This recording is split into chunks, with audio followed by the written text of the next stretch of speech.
Sir, ito na po siya, no? So, ito, kung pipinitin pa po ito.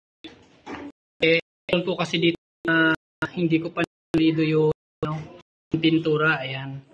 So, pipinisin ko pa po yan, liliyain ko pa, pero usually ito na po siya, halos 90% na. So, 10% po ito na lang, pagkalagay ko po nito ngayon, halos sabihin na natin mga 99% na siya. So, ayan na po siya. Yung detail na po yan nung inyong sinend sa akin. Kaso yun nandito natin, sir, hindi ko na nailagay kasi yun una ninyong na-send sa akin. Nagawa ko na yun frame. Huli na yun, meron pa pala siya dito. So, pwede ko naman yun i-prefabricate pero papangit na kasi siya. So, dapat sana yun una pa lang pala na ilagay ko na yun nandito niyang palikpik niya na para oblong na lagyanan. Pero okay naman na siyang tignan, sir. Tapos pinalitan ko na yung na ganito kasi napinto ko ng itim.